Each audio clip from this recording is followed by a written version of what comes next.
Imagine a scenario where political rivals secretly seek help from each other to achieve a common goal. Sounds like a political thriller, right? Well, that's exactly what's unfolding in Israel with the upcoming vote on the draft law, a piece of legislation with far-reaching implications for the Haredi, ultra-Orthodox Jewish, community and the nation as a whole. According to political analyst Ishai Cohen, representatives from the Haredi parties have reportedly approached MK Ahmad Tibi, a prominent Arab member of the Knesset, Israeli parliament, with a rather unusual request: to be absent during the crucial vote. Their hope? To prevent the draft law from failing, a failure that would send shockwaves through the Israeli political landscape. The absence of even a single MK can drastically alter the outcome of a close vote. But here's where it gets controversial. Why would Haredi parties, often seen as holding vastly different political and social views than Arab MKs, seek help from someone like Ahmad Tibi? The answer, it seems, lies in the intricate web of Israeli politics and a history of strained relationships. Tibi's reported response: "The faction will decide," hints at the complexity of the situation. It's not a simple yes or no, but rather a calculated decision that takes into account the broader political climate and the interests of his own faction. The backdrop to this request is significant anger among Arab MKs, particularly towards Shas chairman Aryeh Deri and his party's actions over the past few years. Tibi was even quoted as saying, "The book is open and the hand is writing," which is a loaded statement implying that past grievances are being considered and will influence future decisions.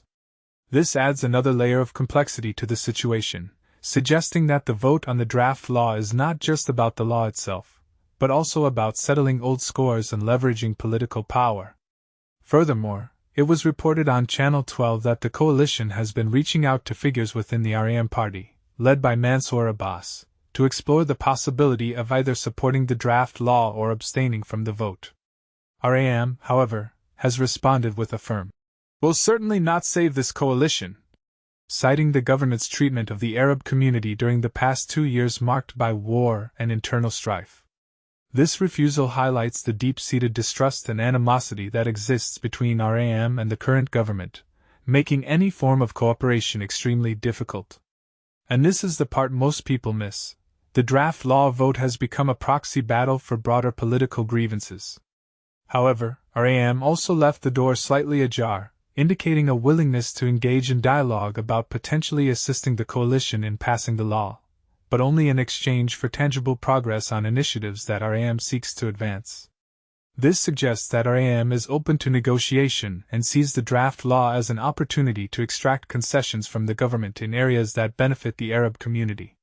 This is a common political tactic, using a critical vote as leverage to achieve specific policy goals. So, what does all of this mean? It paints a picture of a deeply divided political landscape where alliances are fluid and unexpected partnerships can emerge out of necessity.